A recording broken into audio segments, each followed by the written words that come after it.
Oi, turma. Do livro Aqui e Agora, José Carlos de Luca, no capítulo 25, Oração de Libertação. Senhor Jesus, que a tua luz afaste do meu caminho as trevas que se projetam de mim mesmo, que a tua inspiração me guie nas decisões que devo tomar para o dia de hoje, que eu não seja instrumento do mal para ninguém, que a tua bondade me ensine a ser melhor e que o teu perdão me incline à misericórdia para com os meus semelhantes. Chico Xavier. Essa é uma das orações mais poderosas de que eu tenho conhecimento. Não porque ela tenha palavras mágicas, que pelo simples fato de serem pronunciadas teriam o poder de mudar a nossa vida. Não. O vigor dessa oração está na sabedoria espiritual das suas propostas, as quais, uma vez transformadas em atitudes, podem, isso sim, mudar o curso do nosso destino. Vamos comentar cada um dos pedidos feitos por Chico Xavier a Jesus. Cada súplica é uma orientação espiritual valiosa para a nossa existência. Primeiro, Senhor Jesus, que a tua luz afaste do meu caminho as trevas que se projetam de mim mesmo. Aqui, Chico Xavier não está pedindo a Jesus que afaste do seu caminho a influência das trevas alheias, como habitualmente pedimos em nossas orações. Chico roga que a luz de Jesus dissipe as suas próprias trevas, ou seja, as suas próprias negatividades que se expressam no modo de pensar, falar e agir. São as nossas trevas que nos prejudicam e que, em última instância, se ligam às trevas exteriores, alimentando o mal que ainda há em nós. Na segunda parte, que a tua inspiração me guie nas decisões que devo tomar para o dia de hoje. Nosso destino é traçado a partir das escolhas que fazemos diariamente. Sempre teremos a liberdade de escolher os caminhos a tomar na vida, embora sempre estejamos vinculados às escolhas feitas. Palavras, pensamentos e atitudes são como sementes que lançamos no solo da vida, sabendo que um dia elas germinarão ao nosso redor. Por essa razão, Chico Xavier buscava, na prece, a inspiração de Jesus para as decisões que ele deveria tomar no decorrer do dia.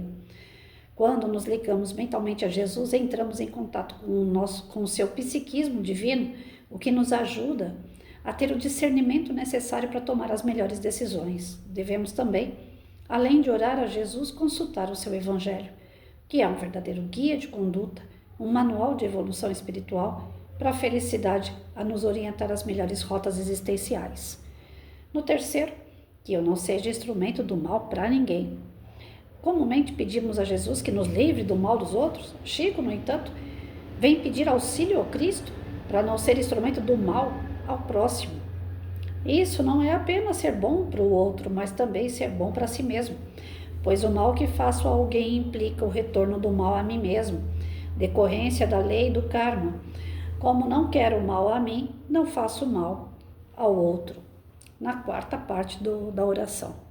Que a tua bondade me ensine a ser melhor. Da mesma forma que peço a Jesus para me ajudar a não fazer o mal ao próximo, rogo a Ele que me auxilie a ser uma pessoa melhor.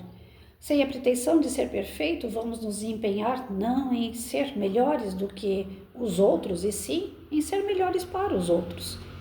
Marco Túlio Cícero, filósofo romano que viveu antes de Cristo, afirmou: em nenhuma outra atividade nos aproximamos mais dos deuses do que ao ajudar as pessoas a ficarem bem. É uma ideia prática que podemos seguir em vários momentos do nosso dia, que cada pessoa que cruzar o nosso caminho fique bem com a nossa presença em virtude de algo que viermos ali oferecer, seja uma boa palavra, um sorriso, atenção, um elogio, o esquecimento de uma falta ou alguma outra ajuda que possamos prestar. As nossas boas atitudes são a melhor prece em nosso favor. E a quinta parte da oração: e que o teu perdão me incline à misericórdia para com os meus semelhantes. Diz André Comte Sponville que a misericórdia é a virtude que triunfa sobre o ressentimento, sobre o ódio justificado, o rancor, o desejo de vingança ou punição. A misericórdia triunfa sobre o ressentimento porque sabe que seres humanos são falíveis, precários, limitados, insuficientes, por isso ninguém está em condições de atirar a primeira pedra, como certa vez falou Jesus. Pedir ao Cristo que nosso coração seja misericordioso é pedir no fundo misericórdia para as nossas próprias quedas, pois seremos julgados pela mesma medida com que julgarmos o próximo.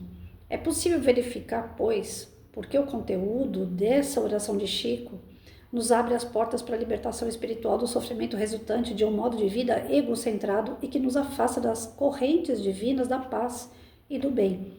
Como ensina Dias da Cruz, todo bem é expansão, crescimento e harmonia, e todo mal é condensação, atraso e desequilíbrio.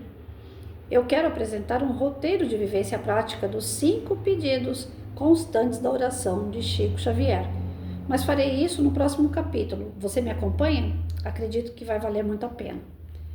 Então, aqui ele vai oferecer, a partir dos próximos capítulos, aí, um treinamento para que a gente possa agir de acordo com essa oração.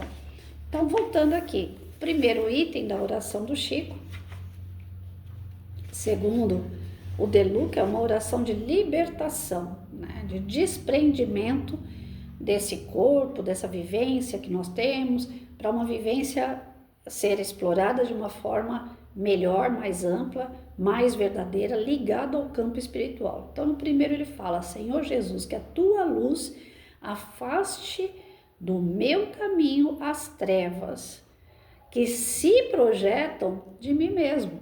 Então, quando a gente faz o Pai Nosso, a gente fala: Senhor, me livre de todo mal, né? Amém. Então, todo mal parece que é o mal externo que está para atacar a gente. O mal externo que ataca a gente são vibrações que emanamos, que atraímos esse mal para nós, né? Ah, Patrícia, eu estou andando na rua e fui assaltado. Eu não estava nem pensando nisso, nem pensando em ser assaltado, né? Naquele momento, pontualmente, você não estava pensando nem emanando energia negativa. Você podia estar lendo o Livro dos Espíritos. Mas quem foi você em algum tempo passado, talvez no dia anterior, talvez na encarnação anterior ou 10 décadas de encarnações anteriores, e que naquele momento foi possível resgatar um débito do passado, que você estava intimamente ainda ligado por energia, que o seu íntimo, que você desconhece, ainda é uma pessoa trevosa, ainda é uma pessoa ligada às coisas ruins. E aonde quer que você esteja, você pode estar dentro de uma batina, né, que fala de um padre, você pode estar lá fazendo 1000 missas por dia, você pode ser extremamente hiper mega caridoso, mas a sua energia está ali dentro ainda, aquele resquício de débito do passado está ali. Chico foi perseguido pra caramba. Poxa, mas o Chico não foi sinônimo de amor? Foi, mas ele tinha débitos do passado. Então, todos nós que temos débitos, que estamos a caminho nessa jornada de evolução, em algum momento nós emanamos energias ligadas ao pretéritos que trazem para nós, no presente, algum tipo de prejuízo, que a gente fala: pô, foi as trevas que mandou. Não existe Deus e diabo, só tem Deus. Esse mal que nós damos o nome de diabo, né, é como se a gente estivesse dividindo o poder de Deus com alguém. Deus não divide poder com ninguém.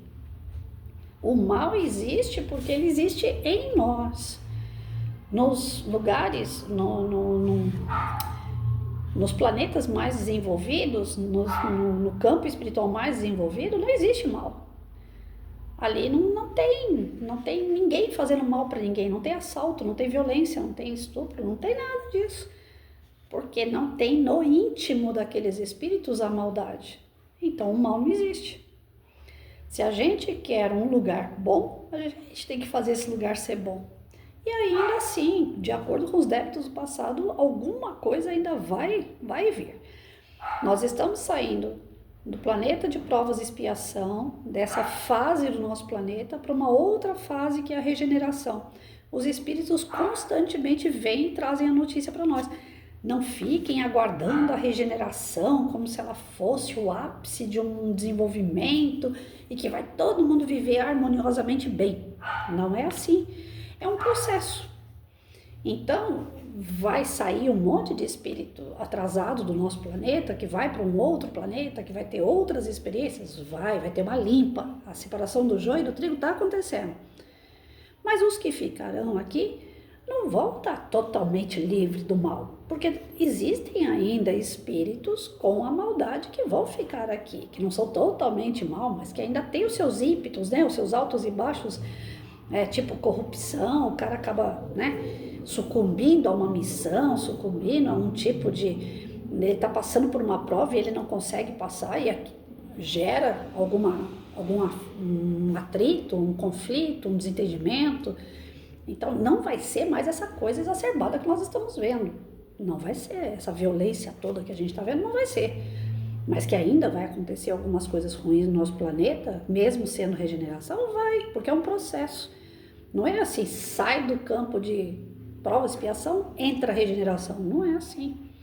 É um processo. Assim como eu fui professora há tantos anos e vi que o aluno não aprende. Na hora que ele está aprendendo a palavra casa, primeiro ele aprende o que é letra. Depois da letra ele soma uma letra na outra e forma a sílaba. Da sílaba ele forma a palavra e ainda assim faltando letra. Até ele realmente concretizar aquela palavra né, no total e passar isso para o papel. Aí ele vai conseguir ler, ele vai conseguir escrever, ele vai fazer frases, ele vai escrever orações, ele vai fazer textos. É um processo. E nós estamos nesse processo, no processo de aprender a ser melhor, de começar a praticar o que é ser melhor. Então, até a gente se tornar alguém melhor, ainda tem chão pela frente. E quanto mais a gente resiste, mantendo trevas dentro de nós, mais o mundo espelha essas trevas em volta de nós. Muitas pessoas com quem eu converso, que eu gosto de falar um pouquinho de política, as pessoas falam, meu Deus, nunca estivemos tão pior. Eu falo, não, já tivemos pior sim, mas a gente podia estar melhor, né? E a situação que está aí, esses conflitos todos, né? Conflito de geração, conflito de educação, conflito de cultura, conflito político, conflito econômico, tudo isso aí mostra claramente a bagunça que está dentro de nós. Já viram aquele adolescente que quando ele está revoltado, ele não quer limpar o quarto? O conflito interno que o cara tem transcende para o quarto dele. Você entra no quarto e fala, filho, esse copo não pode ficar em cima da cama. Filho, você não pode comer em cima da cama. Filho, tira aquela roupa de cima daquela cadeira, porque aquela roupa tá suja, veio da rua, joga ela para lavar. Tem lá o balde de roupa suja, joga dentro do balde de roupa suja. Então, você fica o tempo todo entrando no quarto do adolescente e você vê um caos no quarto do adolescente. Por quê? Porque o adolescente ele tem muito conflito interno. Será que eu sou? Será que eu não sou? Será que eu faço? Será que eu não faço? Eu quero ser médico, eu quero ser lixeiro, eu quero ser pedreiro, eu quero ser pintor, eu quero ser professor. Cada hora ele quer uma coisa. Eu quero namorar, não quero namorar, eu quero ter amizade, já não serve essa amizade. Esses conflitos do adolescente, eles transcendem no quarto dele. Você entra no quarto do adolescente e você fala, meu Deus, estourou a Terceira Guerra Mundial. Por quê? Porque o cara tá com todo bagunçado, então em volta dele bagunça. Então, nesse primeiro item aqui, né, quando ele fala, me livre de todo o mal, aí ele termina, me livre de todo o mal que existe dentro de mim. O Chico é muito sábio. A gente só consegue ter um lugar melhor se a gente for melhor, né? Então, nas nossas orações, se a gente quer se libertar de todo o mal, primeiro a gente tem que se libertar de todo o mal que está dentro de nós. Estudar esse mal, trazer ele para a consciência e ir lapidando, trabalhando. Pensa que é assim, do dia para a noite, descobri que eu sou egoísta, não vou ser mais de hoje em diante. O Santo Agostinho tinha essa pretensão, né? Senhor, eu descobri que falta em mim ser um cara amoroso, então a partir de hoje eu vou ser amoroso. Pronto, Santo Agostinho se lascava, ele ficava o dia inteiro tentando exercitar o amor e tudo vinha conspirar para que ele ainda fosse mais bravo, mais ignorante, e amor que é bom nada. Porque toda vez que a gente se propõe a fazer algo que vai mexer com as trevas interiores que nós temos, isso desestabiliza o comodismo, nós estamos acomodados a ser ruim. Então, quando a gente quer liberar o que é ruim e ser bom, isso mexe.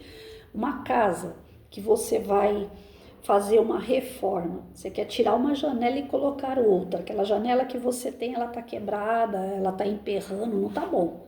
Então, você quer tirar aquela janela e colocar outra. Você já viu a bagunça que é para tirar uma janela e colocar outra no lugar? Né? Você tem que quebrar todo o canto da parede, você vai ter que colocar, tirar a janela, você vai ter que colocar outra, você vai ter que rebocar, você vai ter que arrumar aquela parede depois com a massa, depois você vai ter que pintar. Provavelmente você vai ter que pintar umas 2, 3 vezes até que a pintura fique do tamanho da cor de toda a parede. Então, toda vez que você quer reformar alguma coisa dentro de você, não é diferente. Você vai mexer com uma série de coisas que estavam ali quietinha. E que a partir do momento que você cutuca uma, cutuca outra, outra e outra, é que nem o câncer. Muitas pessoas vão lá, eu tenho câncer no útero. Você vai lá, faz um exame, é só um negocinho de nada. Eu vou lá, faço uma cirurgia, tiro aquela bolinha dali e tá tudo certo. É o que os médicos dizem, geralmente, quando eles detectam um câncer. É só um negocinho de nada. Você vai fazer uma cirurgia simples, tal, talvez nem de químio você vai precisar. Você vai lá e mexe num trocinho pequenininho, aí ele já tá enraizado, né, nos outros órgãos, já criou raiz em outros órgãos, só que você não sabia, porque estava quietinho ali, ninguém mexeu, então você não sabia que estava ali. Mas quando você mexe em uma coisinha, aí aparece outras. Meu pai mesmo era aquele cara que odiava ir no médico. Ele falava assim, quem procura acha. Toda vez que eu vou lá, em vez de resolver um problema, acha 10. Por quê? Tudo que a gente tem incomoda quando a gente vai cutucar. Se a gente não cutuca, tá aqui, a gente nem percebe. Se é egoísta, se é orgulhoso, se é violento, se é ignorante. Você pode ser o lixo que for. Se você não cutucar, você nem percebe que é tudo isso. Mas se você começar a cutucar, você percebe. E se você perceber, dói, machuca. O processo é lento, não é da noite para o dia que você se torna uma pessoa melhor. E dá trabalho. E muitas das vezes dá até desânimo, porque você fala assim, nossa, eu nem sabia que eu era tão ruim assim. Nossa, que tragédia que eu sou. Eu não consigo me perdoar. É a primeira coisa que passa pela cabeça. Aí vai vir outro processo, o do auto-perdão. Você precisa desculpar suas falhas. E quando você começa a se perdoar, que começa a entender os seus erros, você começa a perdoar o erro do outro também, porque você vê que você errou e que o outro está errando em pontos que você também já errou. Ou que você nem lembra, mas possivelmente tem errado igual a ele, né? A gente fala assim, um canibal, o cara foi lá e matou uma pessoa, comeu um pedaço da carne da pessoa. E lá na época lá da selvageria, na época da pré-história, vocês nunca mataram ninguém para comer? Duvido. Eu tenho quase certeza, né? A pular esse processo, quem é que pulou esse processo aí? Quem é tão anjo assim? Não, chegou aqui, todo mundo comia todo mundo, cortava o pescoço do outro. Eu não, eu ficava olhando. Quem garante? Toda vez que a gente julga alguém é porque a gente perdeu a noção daquilo que nós somos capazes de fazer. A primeira vez que eu bati numa pessoa, eu falei assim, gente, eu bater numa pessoa, eu nunca imaginei que eu fosse capaz de bater numa pessoa. Eu tinha o quê? Uns 9, 10 anos de idade. O moleque me infernizava todo dia. Baleia, baleia. Eu sempre fui gorda, e daí? Dane-se, eu como com a minha boca, não preciso do dinheiro do outro para me poder comer. Mas criança é fogo, né? Hoje eu penso assim, quer chamar, chama, não tô nem aí. Mas na época não, né? Você vai aguentando, você vai aguentando, você vai aguentando. E eu era super de boa, eu era uma pessoa super quieta, super na minha. O infeliz do moleque ficava na frente de casa, o vizinho de casa. Aí ele ficava de lá, gorda baleia, saco de areia, de tanto ele ficar me infernizando. Um dia eu falei pra ele assim, criança esquece as coisas fácil, né? Eu peguei e falei pra ele assim, vem, vamos jogar bola um pouquinho, né? Mas já na malícia. O moleque pulou pra dentro do meu quintal pra gente poder jogar a bola, a parede chapiscada, que meu tio tinha acabado de chapiscar a parede, toda, né, ruim. Eu catei o moleque, fui pro lado da parede e arranhei as costas dele na parede. Foi a primeira vez que eu bati em alguém. Que eu já tava por aqui de tanto ficar ouvindo o cara me provocar. Vocês acham que eu não carrego um negócio desse no peito? Lógico que eu carrego. Eu bater em alguém, né? Se alguém tivesse me batido, a dívida é do outro, mas fui eu que bati. A dívida é minha, né? E se eu bati aos 9, 10 anos, é porque eu tinha esse bicho dentro de mim. E se eu levei isso pro resto da vida, é porque esse bicho estava dentro de mim. Aí é que tá. E nós não aceitamos. Não, o outro é que me provocou, a culpa é do outro. Não, eu cedi o que o outro queria. O mal estava dentro de mim. E eu nem sabia que eu era capaz de bater em alguém.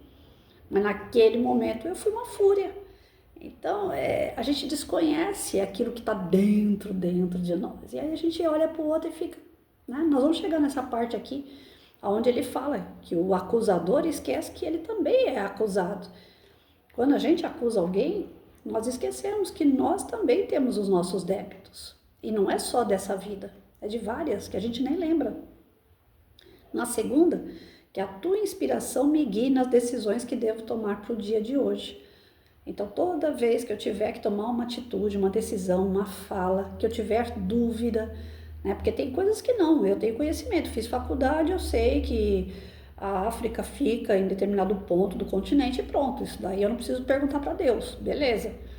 Mas eu hoje preciso conversar com uma pessoa, e se eu conversar com essa pessoa de um jeito, sem estudar essa situação, pode ser que ela leve para uma forma, pode ser que ela leve para outra, pode ser que diante desse diálogo a gente nunca mais se fale, pode ser que a gente faça as pazes. Então, diante de uma situação que eu estou insegura, eu não posso chegar lá e falar, eu vou resolver e acabou. Eu vou sair daqui agora, vou pegar minha mochila, vou até lá, vou fazer e vou acontecer. Não, eu tenho que sentar e falar, Senhor, me guia, que eu tome a melhor atitude, porque se depender de mim, tem uma piadinha na internet que fala assim, Senhor, não me dê força, que se der força eu arrebento o mundo, me dê sabedoria. É mais ou menos isso. Né? Como nós não entendemos o nosso interior ainda, não sabemos quem nós somos, é perigoso a gente fazer a oração e falar, me dê força, Senhor, e na força a gente sai arrebentando todo mundo, porque nós somos brutos.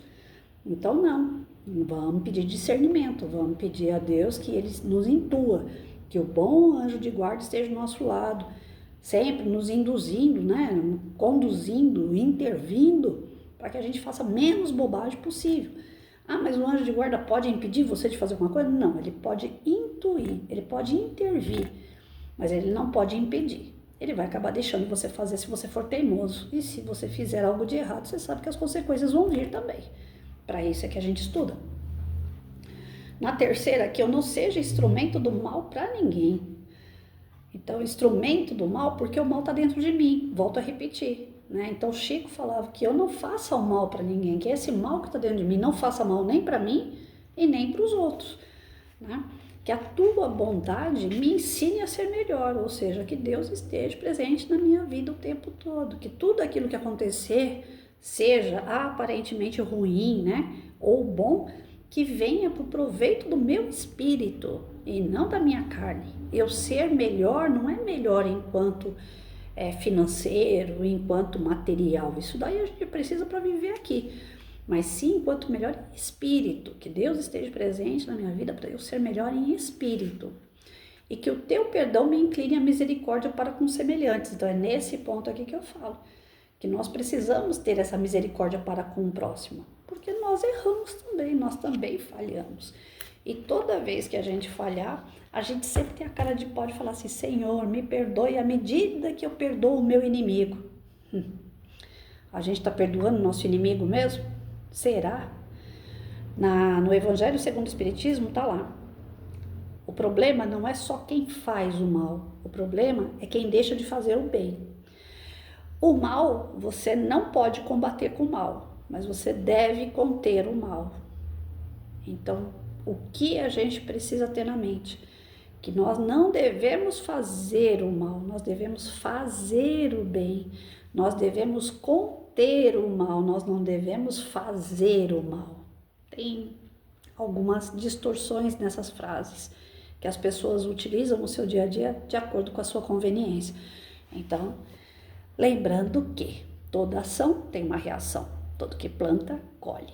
Então, nessa oração, a gente está vendo uma forma de se libertar do mal que praticamente 90% daquilo que acontece com a gente, a culpa é nossa mesmo, não é de mais ninguém.